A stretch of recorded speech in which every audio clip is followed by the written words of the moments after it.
Kan ek maar begin Engels praat? Nee, wag, hy nog nie.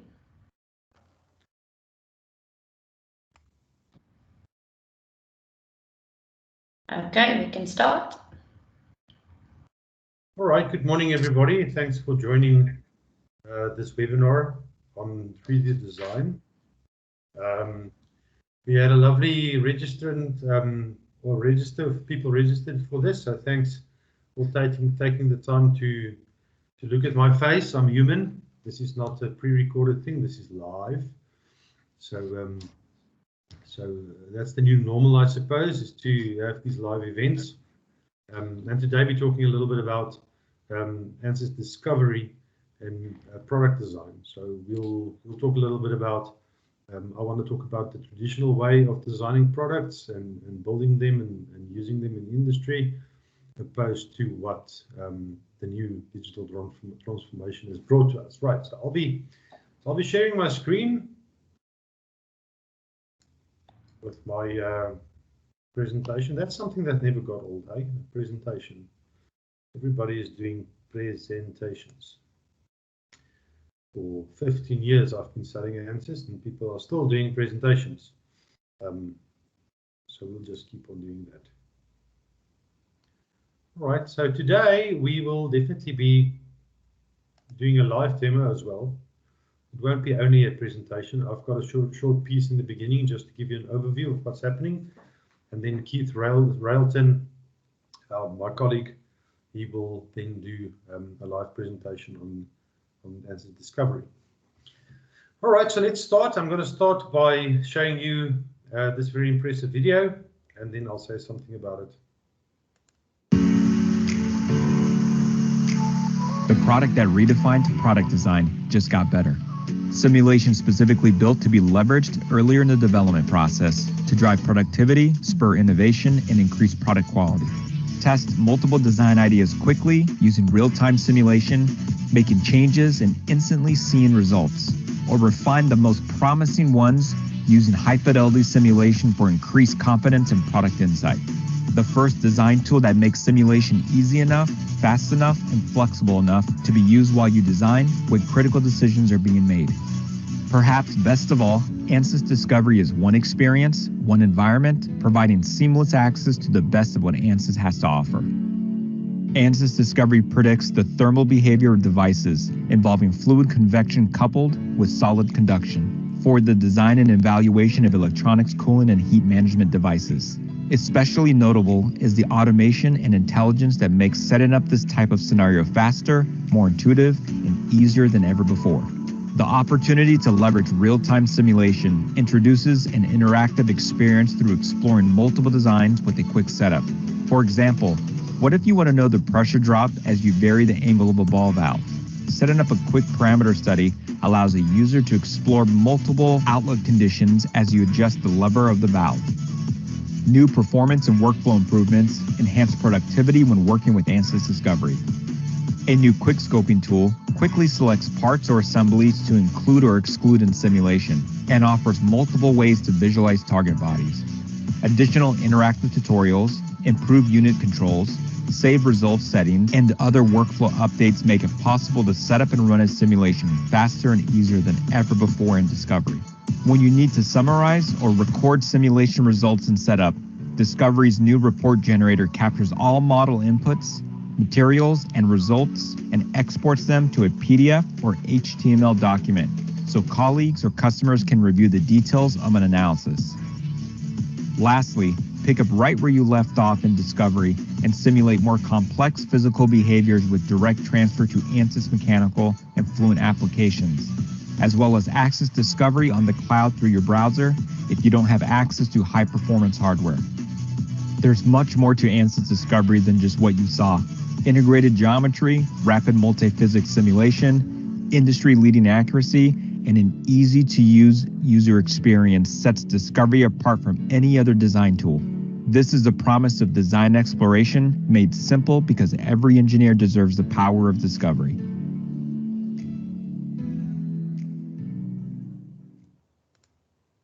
All right, that's a cool video.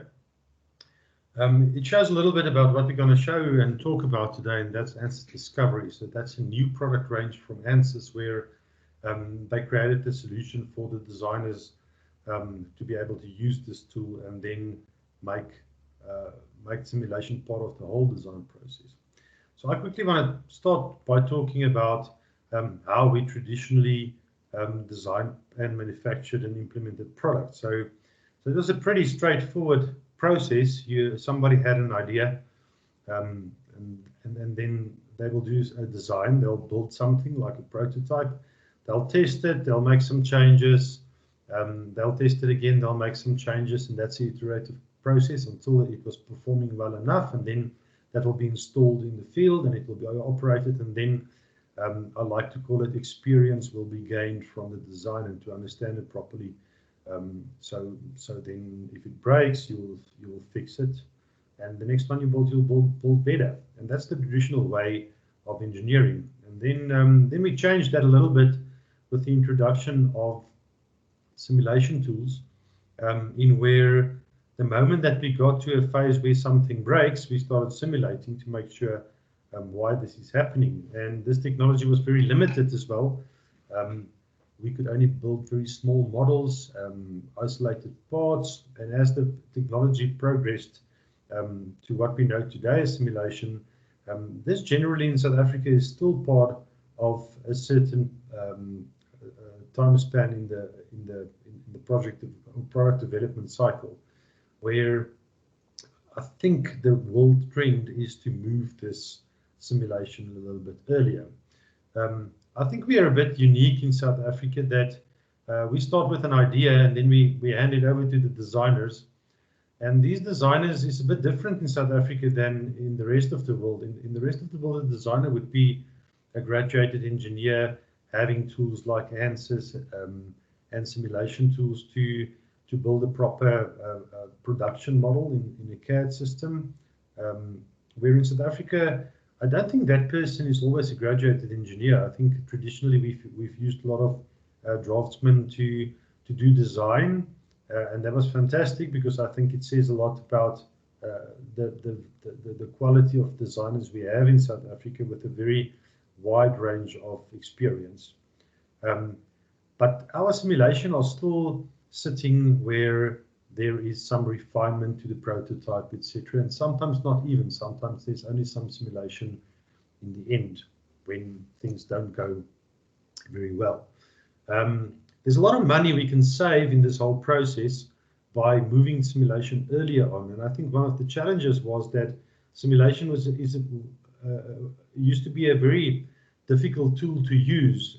You had to understand the physics, you had to understand finite volumes and elements to be able to make accurate simulations. And that was typically then an engineer later on in the chain that did all these things. So there was one isolated guy, and he was sitting in an office with very thick glasses, and everybody would just come to him and tell him, simulate this and simulate that. And then there's not really ongoing simulation and design exploration culture in the traditional product development cycle. We've seen from our customers that if they move the simulation earlier on in as part of the ideation process and design process, they are saving a lot of money on warranty. They're saving a lot of money on maintenance on their equipment. They save a lot of money when they have to alter prototypes in the end, because the decisions you make early on has a great effect on the cost of the project to get it to the final stage. What we want to do today, and I think it's possible to do it, is to take the traditional use of simulation in the develop phase and move that a little bit forward. And the tools like Ansys Discovery is making this now possible, because you don't have to be an expert in physics or in finite elements or volumes to be able to do these simulations. You can now do it instantaneously. So I quickly want to say something about design embedded simulation in the CAD tools that we see today. That's been in there for close to 20 years already, right? So and that's a valid tool for designers to use. The downside of using those tools are that your CAD guy or your draftsman or your designer, he has to build this complex model with all the parts in there ready for manufacturing, right? So there's welding gaps, there's a lot of holes and engravings and stuff going on there. And then if he wants to use simulation on those parts, he has to build a TED mesh usually, and then he has to simulate that, and that will take a long time because you have to mesh all those little details in there.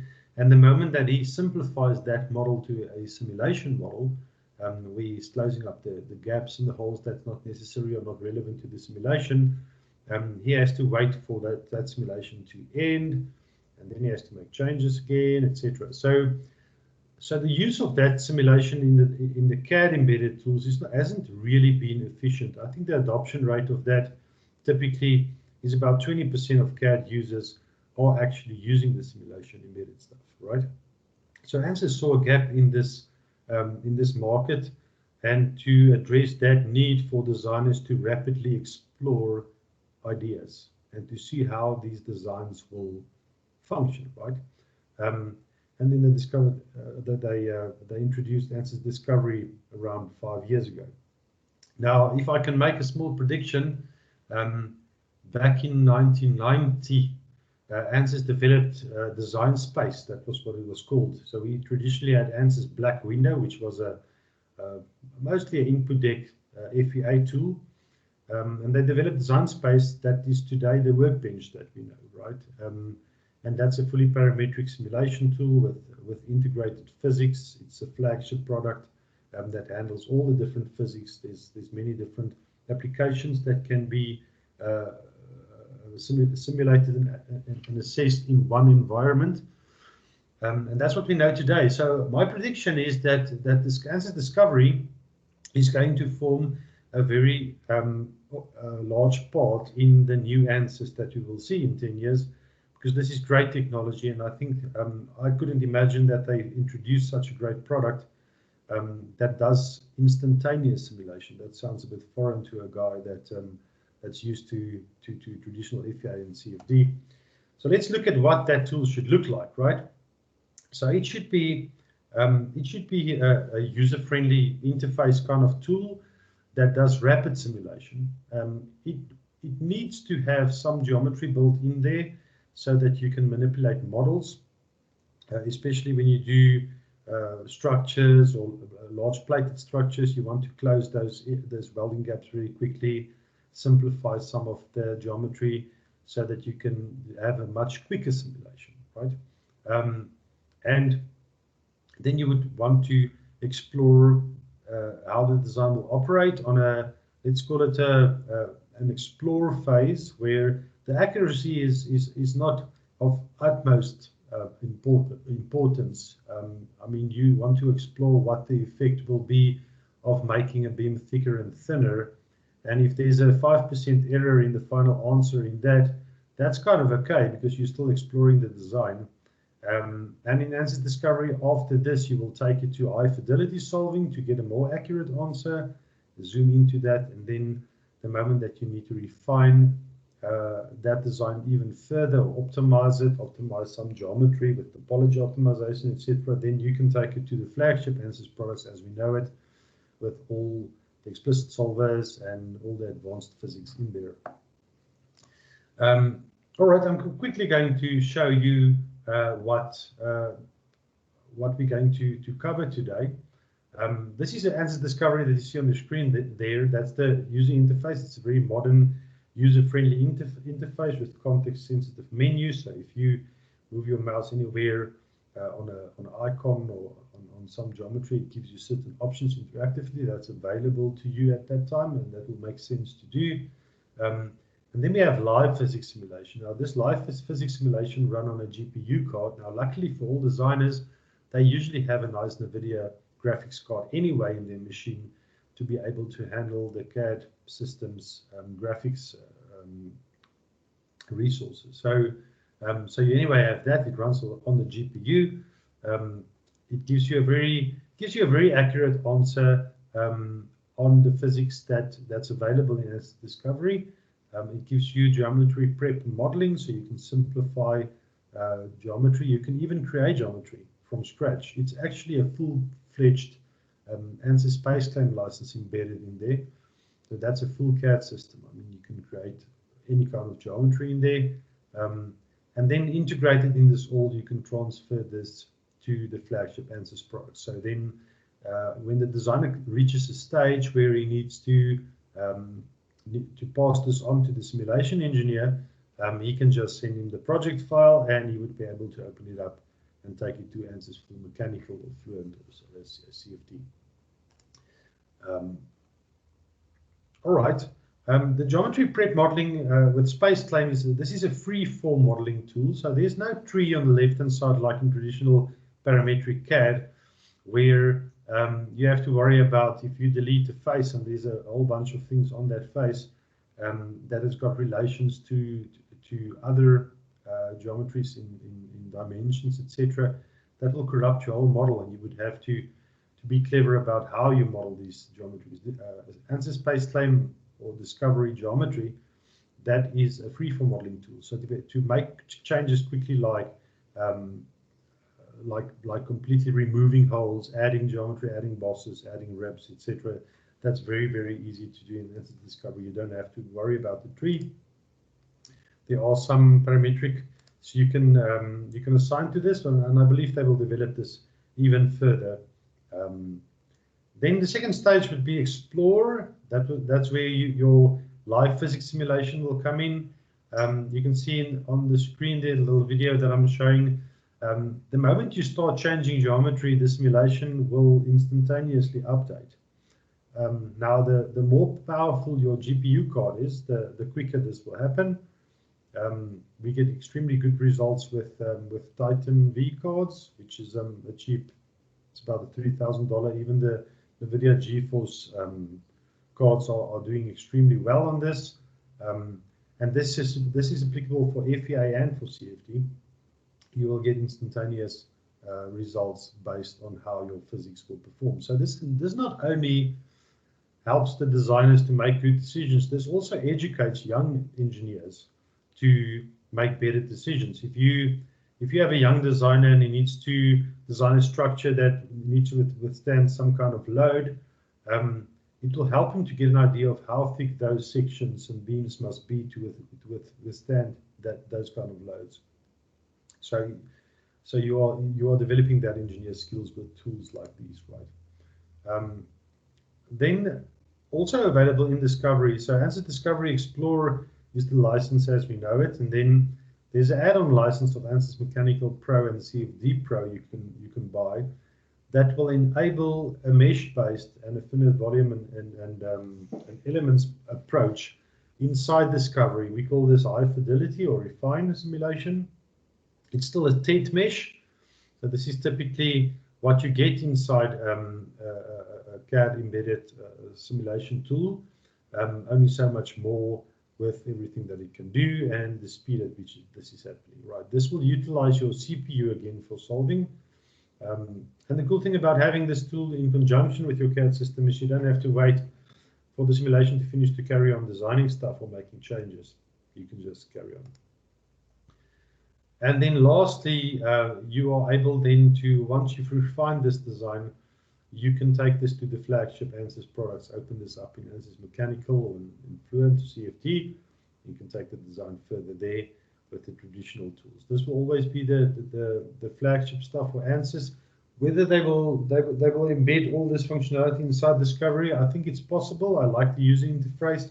It's very modern. It's very easy to use, and I believe that's the future that we will see in this thing. All right. Then, as far as training goes and support on Discovery, there's a Discovery forum that's very helpful. If you go search there, you will find answers to a lot of common questions. You will obviously have the support from our team at QFIN with these products. And I mean, if you're interested to try this software out, let us know. We can arrange a trial system for you. You can work a little bit with that. We like to do training with all evaluation licenses so that you know what you're doing and not looking for buttons around. So let us know. I think I'm going to hand over to Keith now. I've taken my 10 or 15 minutes I was supposed to talk. But thanks for watching. Keith, I'm giving it over to you now so that you can take the demonstration further.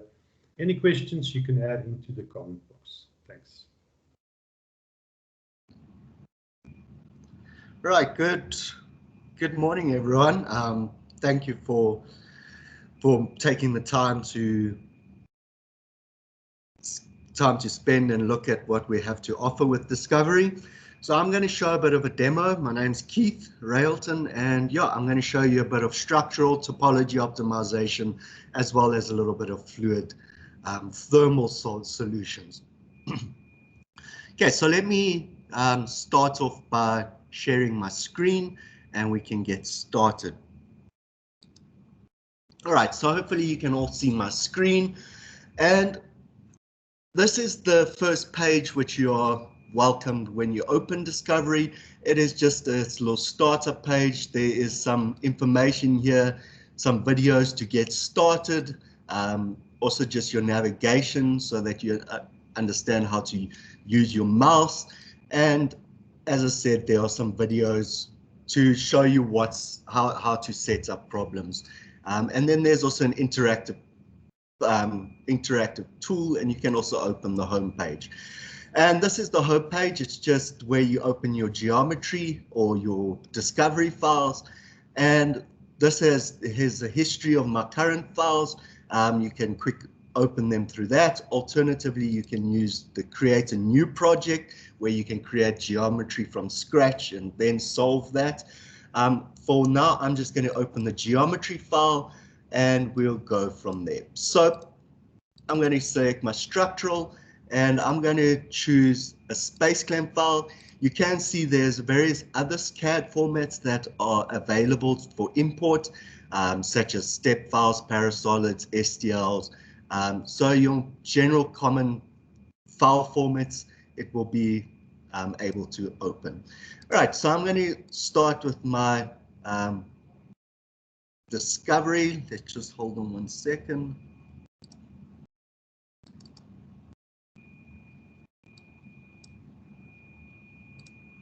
Right, so I'm going to open my geometry up. Let that open up in a moment.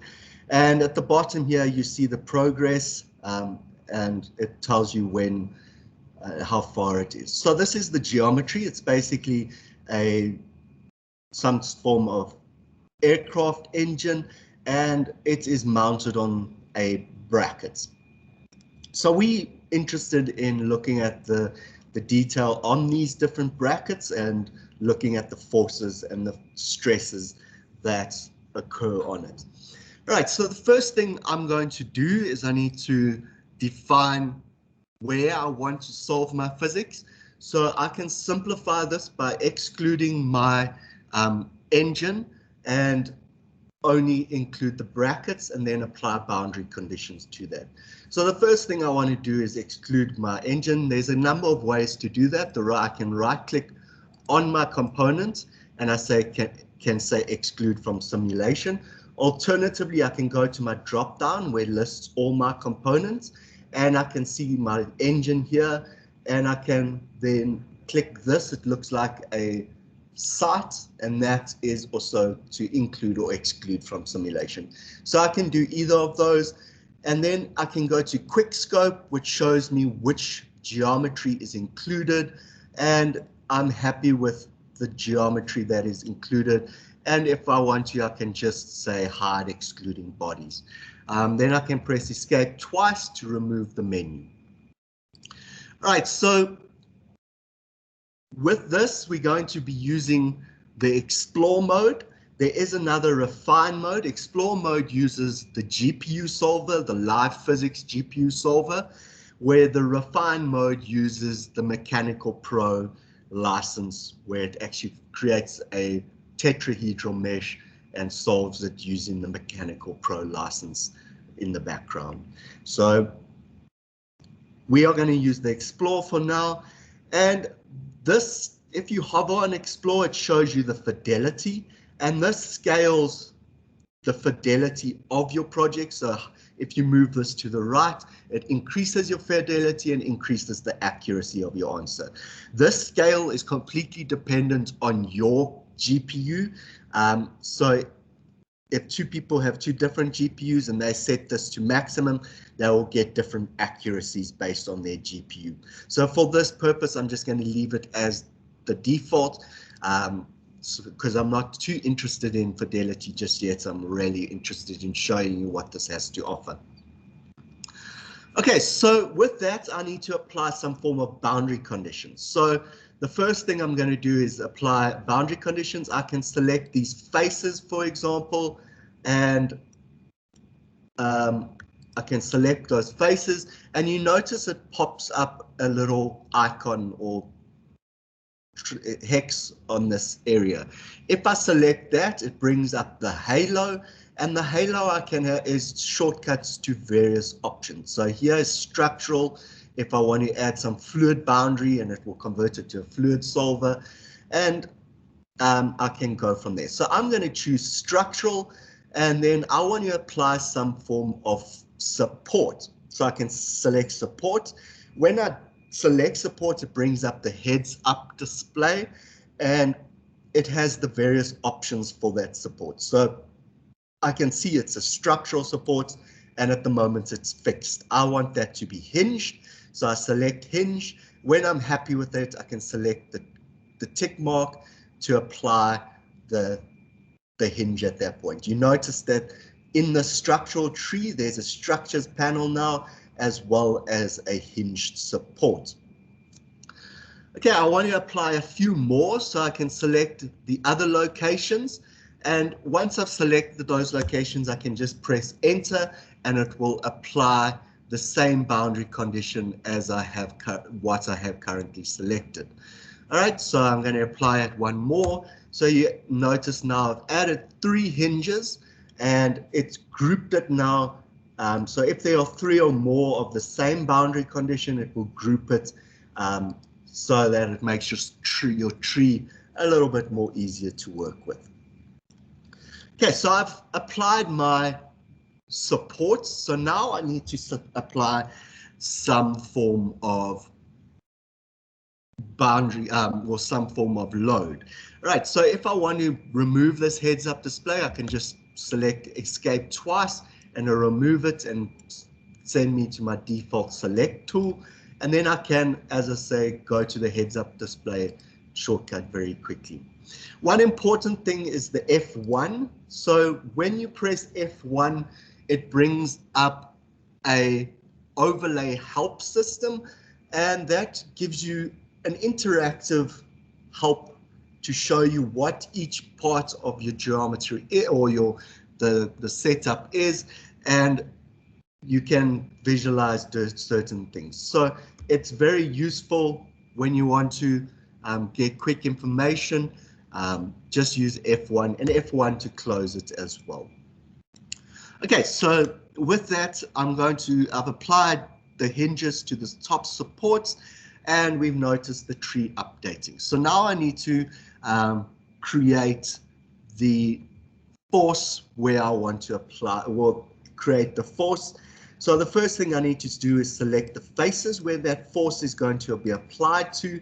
So I'll select the hinged, where the hinges are located, the joints to the aircraft engine are actually placed, and I'm going to select those faces using control to multiple select. Okay, once I'm happy with my selections, I can check how many faces quickly by looking at the bottom here, and it says I have 12 faces, so it's a quick way to check that you have the desired faces. And then there is this grouping tool. So if I select the grouping tool and I add selection, I get a name over here, and I can create this name, and I'm just going to create it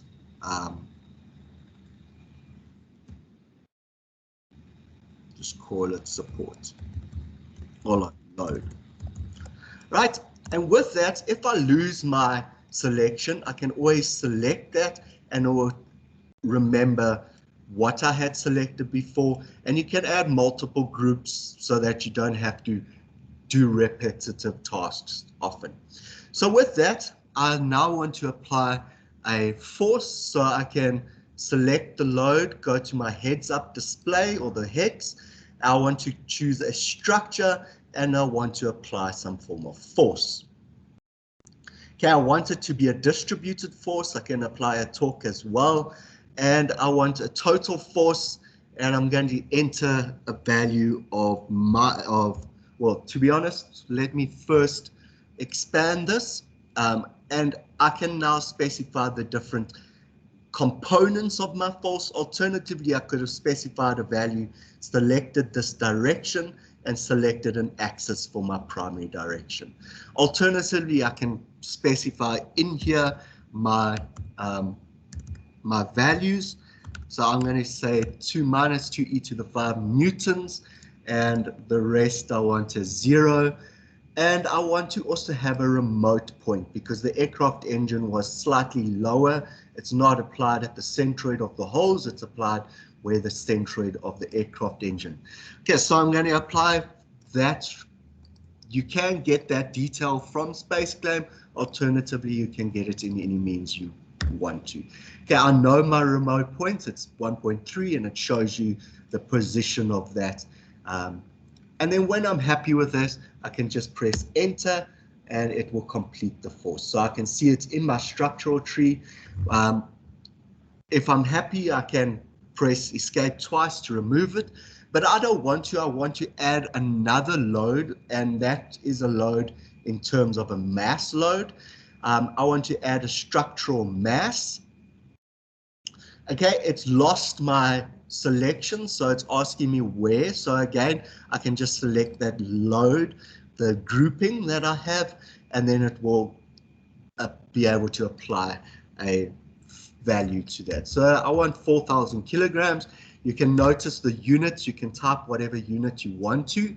Then I'm also going to use the remote point in this example. Same position as my remote force is where my center of mass is being applied. All right. With that, I can then just hit enter and you'll see the force has been added to my tree. Okay, I can escape twice to remove my heads-up display, and then I can continue. All right, so the first thing I noticed is there's this simulation properties here.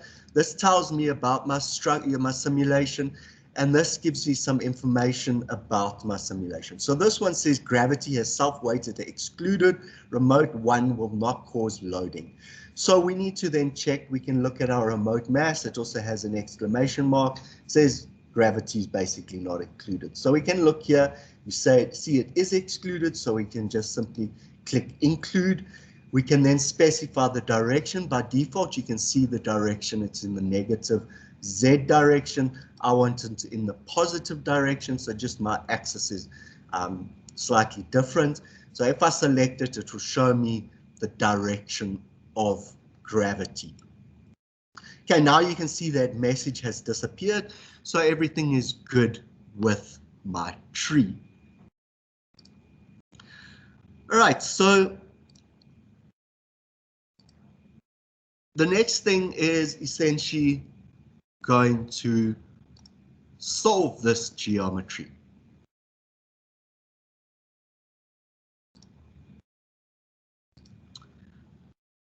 Okay, so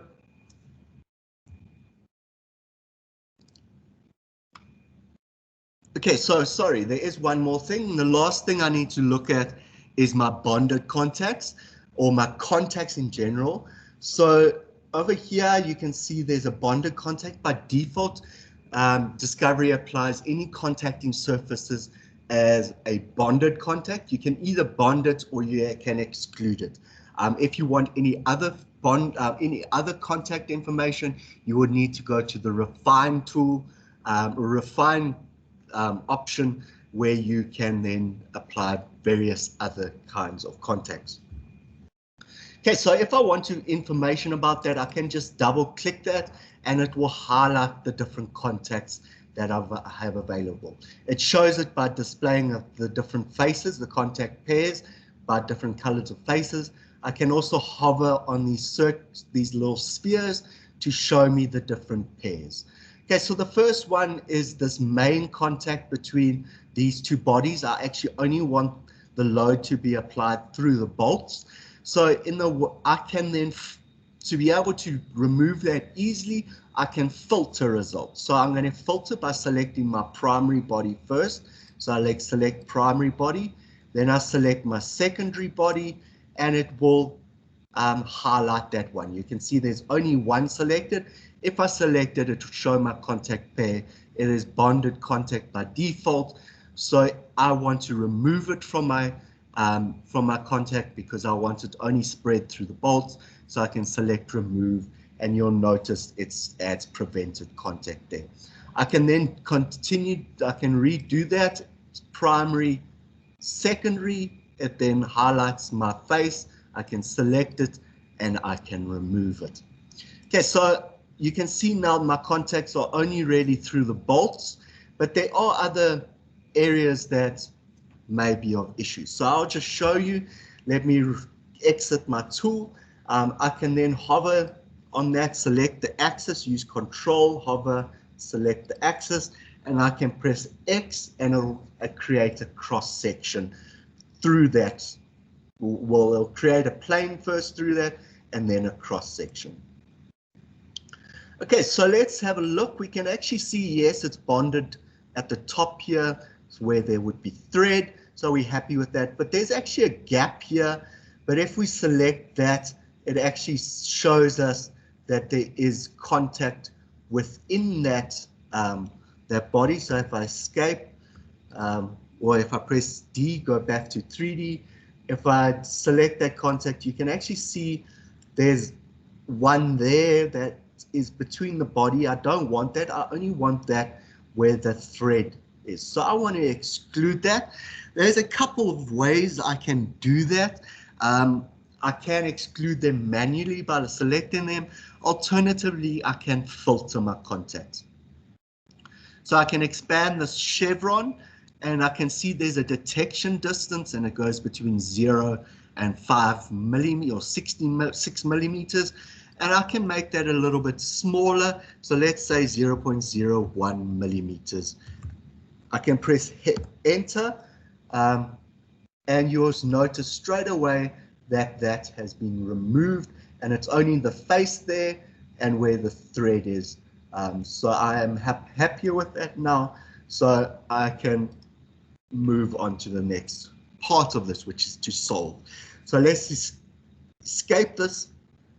And then we move over to our solver tab on the right here, and we can select the solve button and it will start solving. Okay, in our SID simulation information display, we can see this, it had a line rotating around, well, there's a line rotating around that's telling it's busy solving. So you can visualize straight away the results. So it's showing you the results within a few seconds after pressing solve. I can look at the displacement. I can look at my von Mises stresses. It might take a little bit of time updating because it is still solving, but you can see it took really quick to show me where my max stress is, and I can reduce that scale to better visualize or where my high stresses are. Also, if I hover on my display, for example, okay, it's finished solving now. So let me reset this one.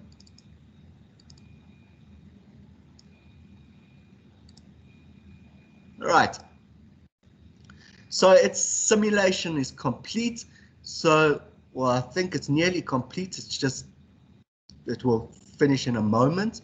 But yeah, so far you can see the von Mises. Let's look at the displacement. And we can animate the displacement. We can see the motion and we can animate that. And it is exaggerated, but we can see the overall displacement in general. We can then stop that. We can look at the various properties like displacement, stresses, principal stresses, von Mises, etc., etc. All right.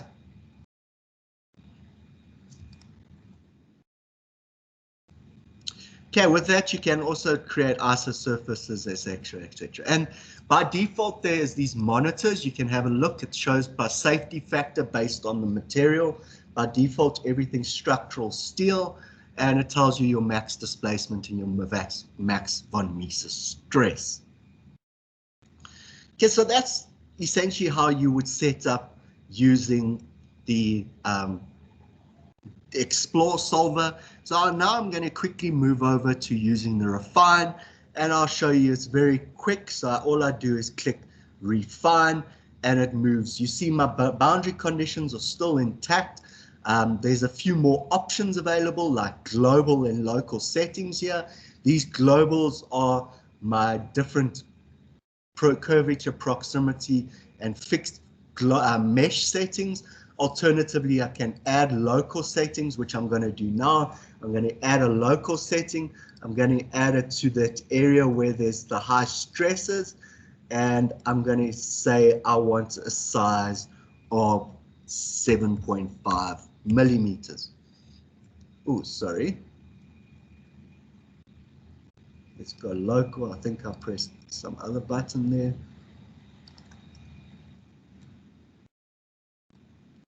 Just type 7.5 millimeters. No, there's something going on here.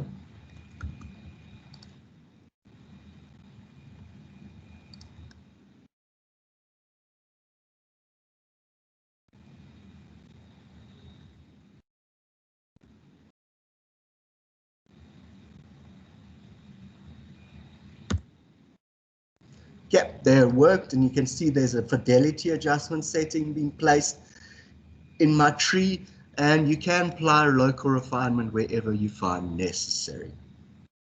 Okay, then that's pretty much all. All my boundary conditions are intact, so I don't need to add anything. I can literally press solve, and then it will start to solve. The first thing it needs to do is create a mesh.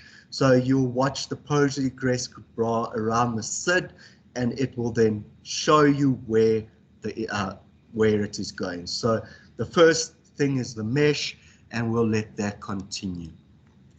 All right, I have got this one solved already, so I'm going to stop the solver and go to the current one. So let me just close this. Okay, I have a solved one already, and you can see my simulation is complete. So I can show my graphics, or let me show the mesh first. That's the important thing.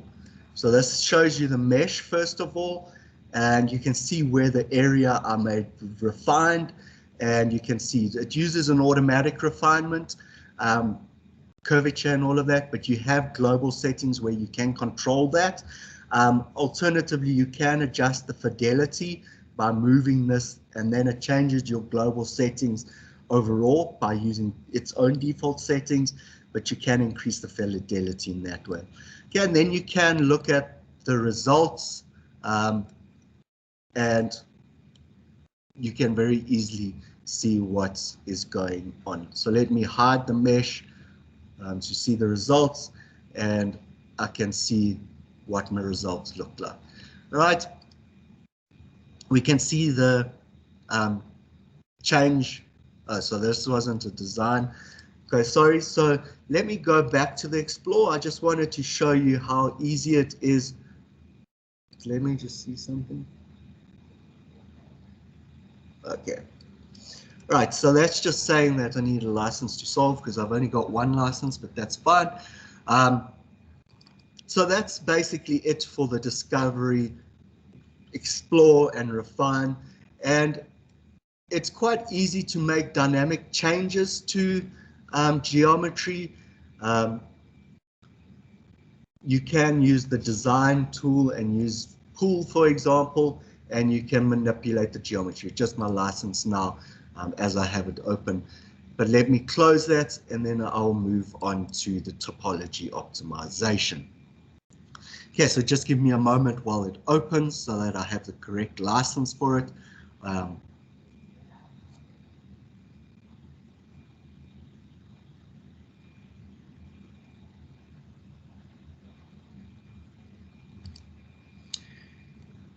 Okay, it is nearly open.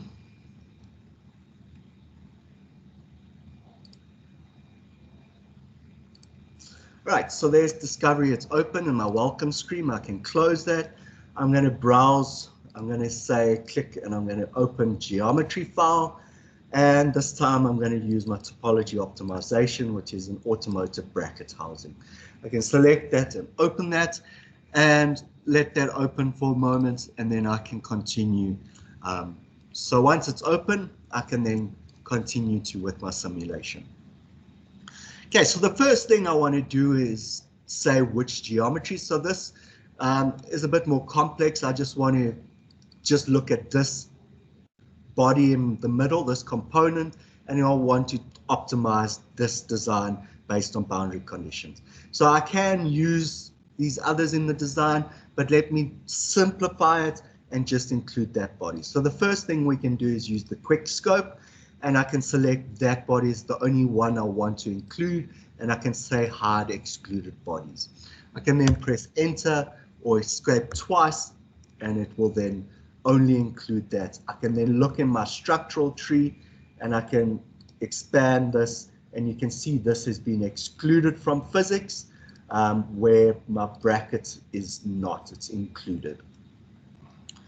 Right, so we need to first create some fixed support so it's mounted on these outer holes. So I'm going to create make a selection. There is numerous ways of doing this. I can, for select, for example, use my power select, and it can help me select multiple faces. And then again, I can improve on that.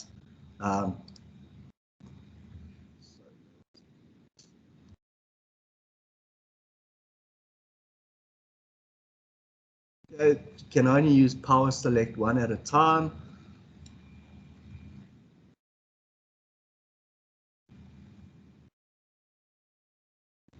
I'll show you an easier way to do this in a moment.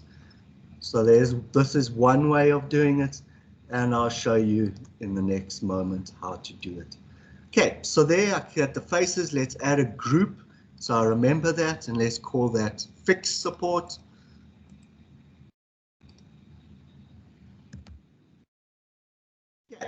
And let me select that, hit the hex, apply a structural support. I want some support, and I want a fixed support, so I can complete that twice, and you can see my fixed support is added. So the next is I want to add is the load, and the load is applied on these faces, these holes, and these holes. So as I said, I can select the hole, and then I can use my power select to add other holes that are similar holes. I can then add that to a group, and let's call that load.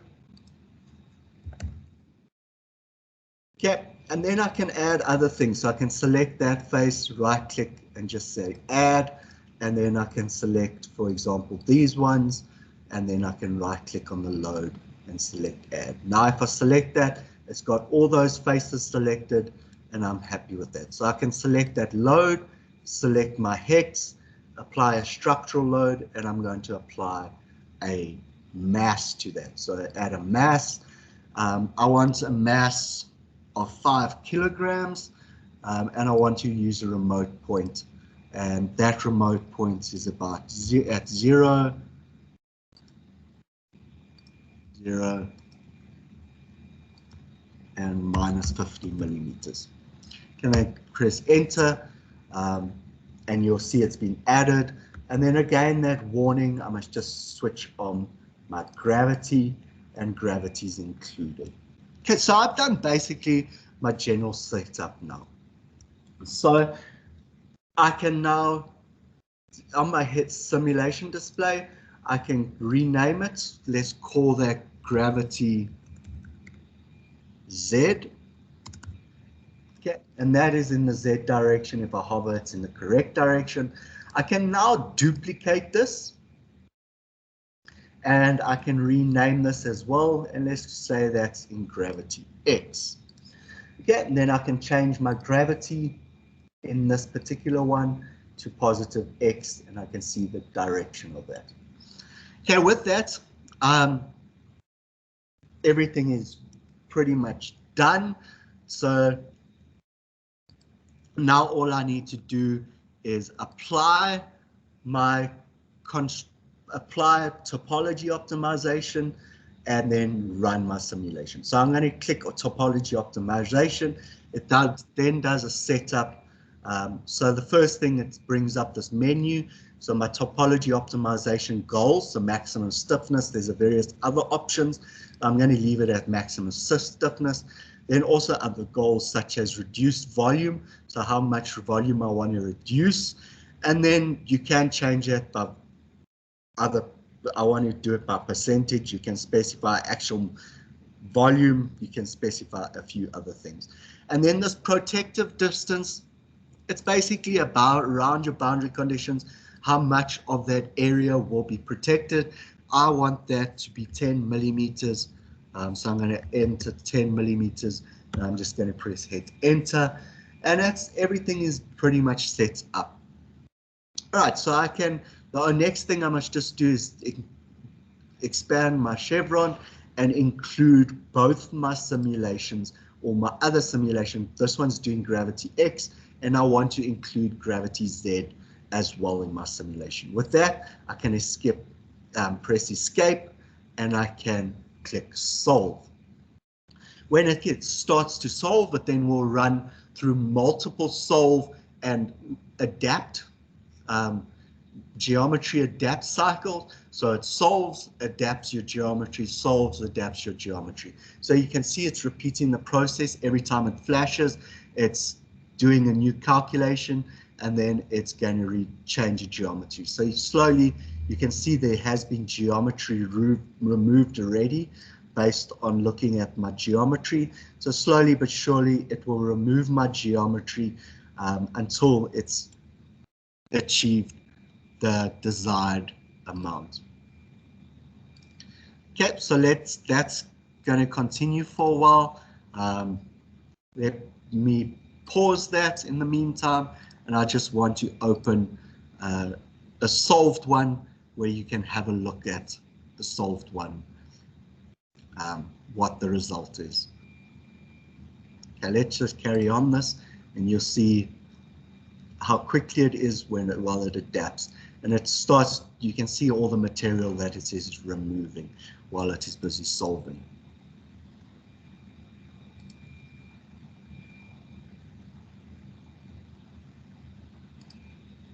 Okay, I'm going to just stop that. My other discovery is about to open up. So once you're happy with your geometry, then we'll just, for example, I'm just going to open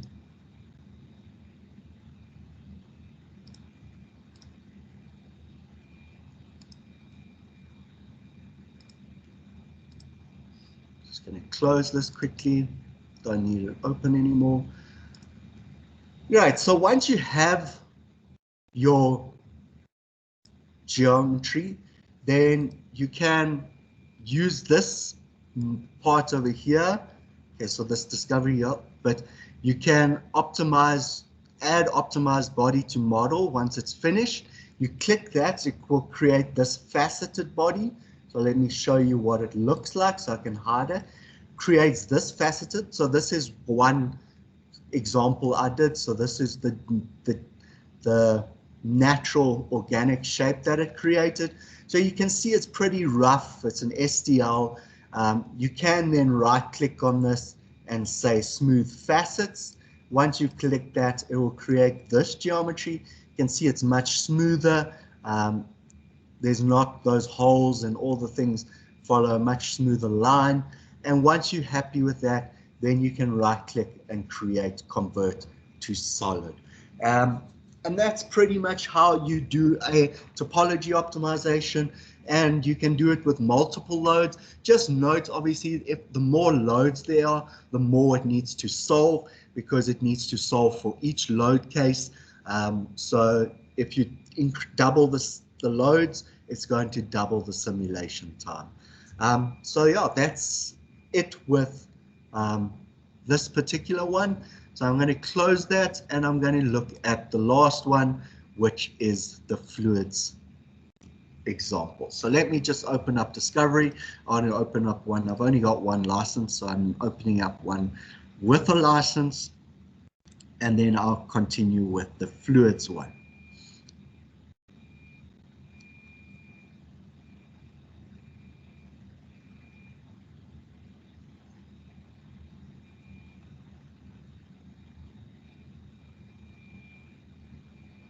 Okay, just give you a moment. It's just opening up. I'll continue with it in a moment.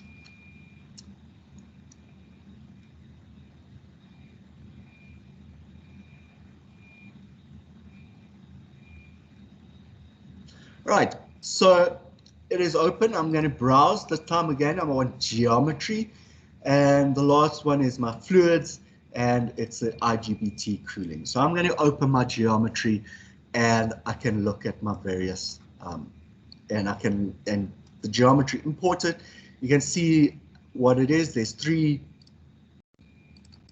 electronic components on the top, which applies a heat source.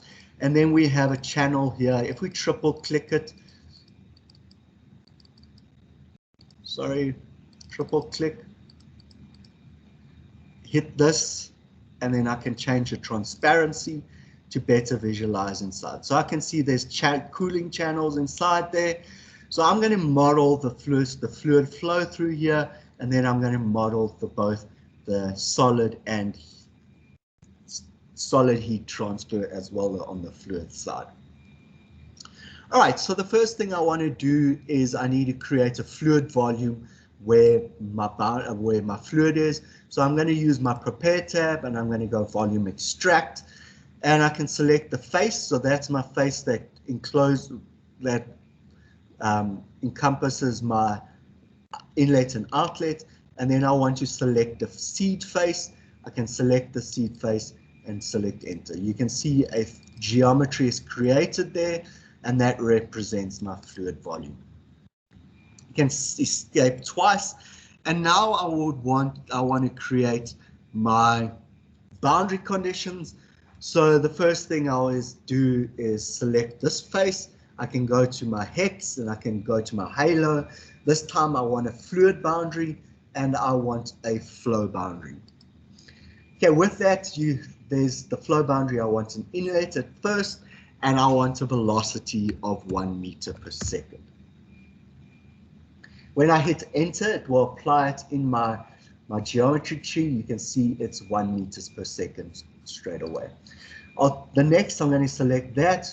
You can see my heads-up display code is still available. I can then change that to an outlet, and by default, it is a pressure. I have other options, and I can press enter, and it will apply that. The next thing is I actually want to add thermal properties to that. So I can double click this, and you can see there's a little thermometer here where I can select that, and it adds a temperature. I'm going to say that is at 30 degrees at 1 meters per second. And now this will be actually solved for the fluid or the thermals on the fluid side. So if you had mixing of fluid streams, it will calculate the temperature, the resulting temperature, etc., etc. So there's no real reason for doing it now, but I want to set it up for later where I will be using that boundary condition. Okay, you can see my heads-up display, the icon has changed from a blue icon to a multiple colored one. This multicolored one says that there's thermal as well. So it says steady state thermal. So if I hover on it, steady state thermal fluid flow, and it tells me. If I hover, it also shows me the region where it's solving this physics. And also in my geometry or my physics tree, I can hover to see where my boundary conditions are. All right. With that, I think everything is pretty much done. So I can hit solve, and it will solve my simulation. So it is pretty instantaneous. You can see the results are already visible. I'm going to hide these components.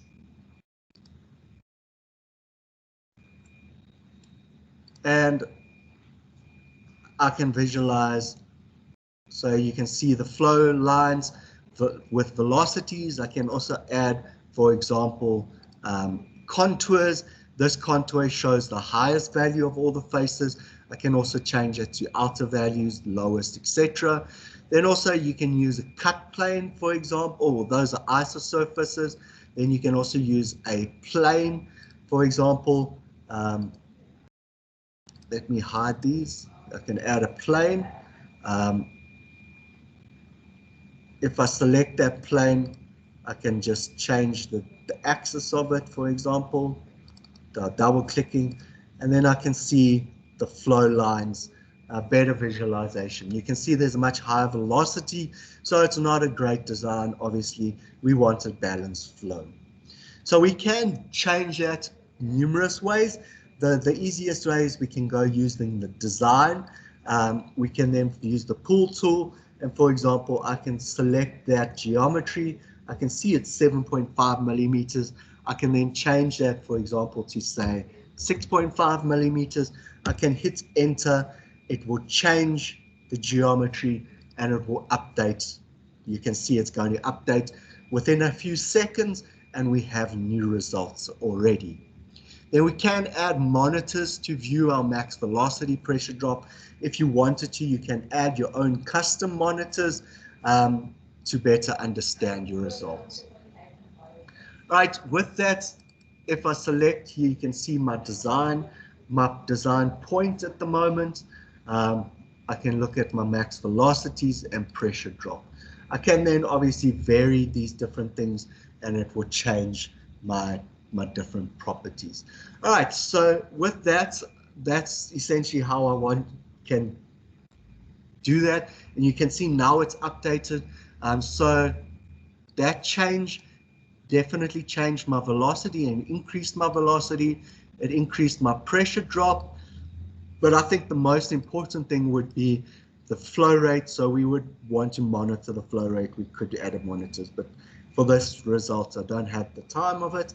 But you can add multiple things to better visualize the results. So you can see the design change, and you can so quickly manipulate the geometry, and within a few, say, seconds, you can see the results and then the change in the results. So there's a nice look. If I close these, it shows quick visualization, shows these arrows, and it's showing that the pressure drop increased, max velocity increased. So it gives me an idea firsthand, straight away, that of these are required. All right, so next thing is I want to add the heat source. I'm going to make these visual again. I'm going to just hit escape twice to get my select mode. I'm going to triple click the solid, and then I'll go to my halo. There's thermal boundary conditions, and I'm going to add a heat. So I want to add a total heat of 100 watts. I'm going to select enter, and you'll see that a heat source is added, as well as a convection default is added. And then if I want to, I can pause the simulation, obviously, and hide that. So now I can triple click that. I can hit enter. It applies it to the second one. You can see it applied. I can triple click the next one, hit enter, and it applies it as well. Okay, so I can hide results so it doesn't update. You'll notice there are 3 messages. So it's saying something about the heat transfer is not supported in the stage. So the heat transfer itself is not supported in the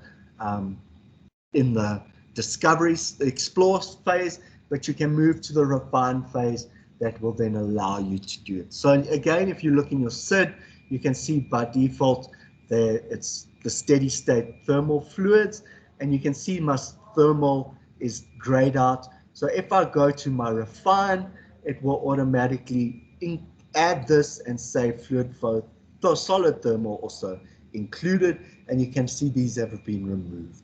Right, so my natural convection, that applies to all the outer walls. So I'm just going to say a little bit lower of natural convection. So let's say 5 watts if I wanted to change it. Okay, then once that is done, I can then hit the solve button and allow it to solve. So I can hit the solve button and it will then start solving. You can track this movement around there. That gives you an idea of the solution. So this first part, when it reaches halfway, it's completed the mesh, and we'll be able to show the mesh. By now there's no mesh. Okay, there it is completed. So it's past halfway, so the mesh is shown. You can see how it's adapted due to curvature and narrow areas. And you can see the inflation that's added on my walls, in my fluid side, and everything by default for now is hex mesh. There will be enhancements in the future to look at adding other mesh technologies. But now it just uses the most robust, which is the hex mesher, tape mesher, should I say? Sorry. Okay, so let that just solve for a bit. In the meantime, I'm going to open up another project where it has been solved already. So I'm just going to quickly open that up. We can allow this to continue and give you an idea of how long it's going to take to solve.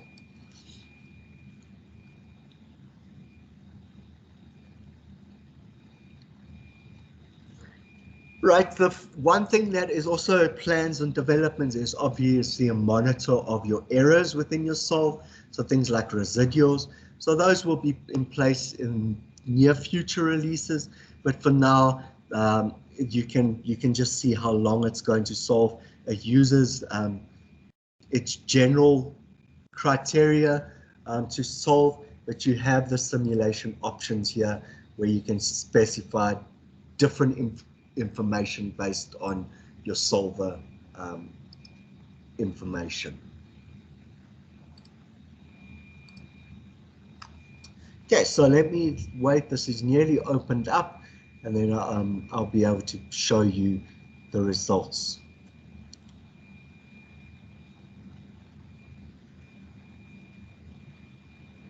Okay, you can see it's still moving around, and this green hasn't moved, saying that it is still busy solving.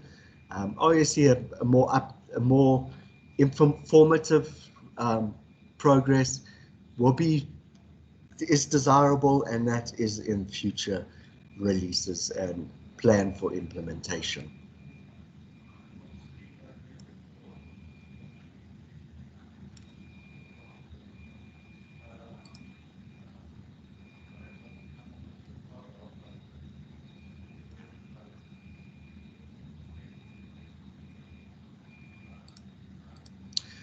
Right, let me just open up my solve model.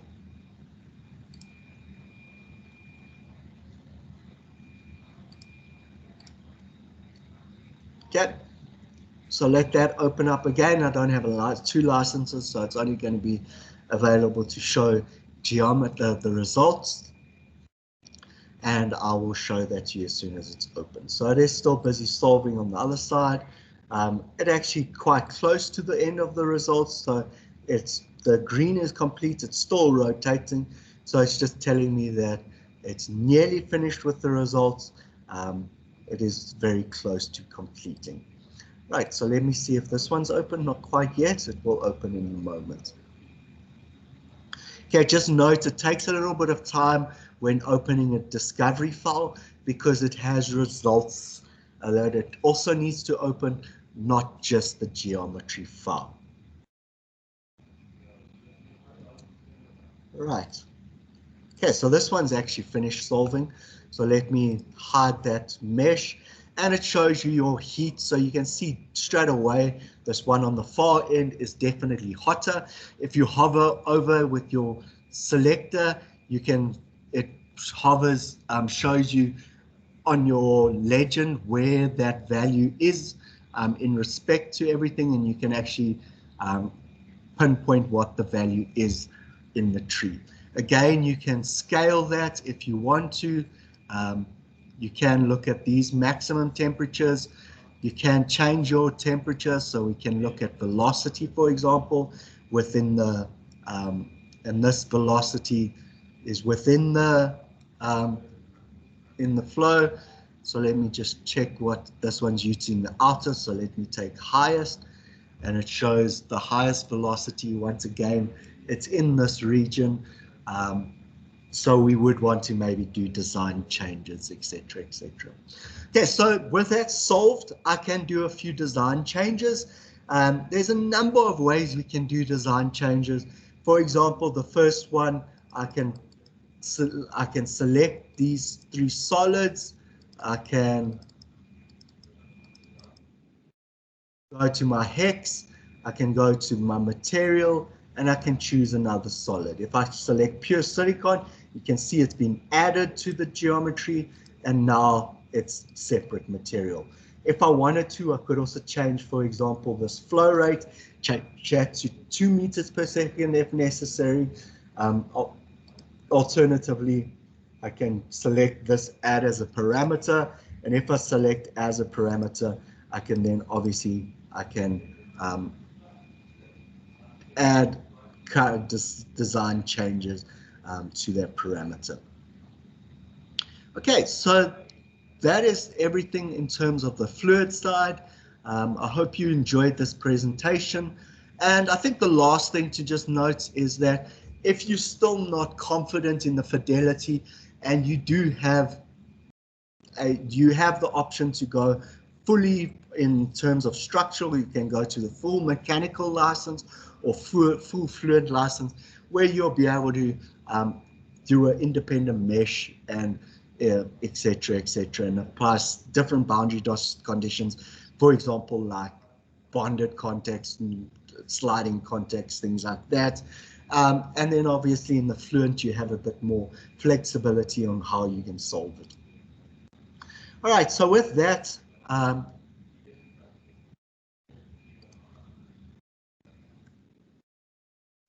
okay, so with that, brings me to an end. I hope you enjoyed. I'll hand you back to, I think, Laura or Isak to finish us off. Well, thank you very much. Cool, thank you very much, Keith. Thanks for the demonstration. Thanks for everybody joining. If you have any questions about how this product works, you want to see a demo, or you want to have a evaluation license, just send email to us. You can either contact info@qfunsoft.co.za. You can email me directly, izak@qfunsoft.co.za. All right, thanks for that. Have a great day, and we talk to you soon.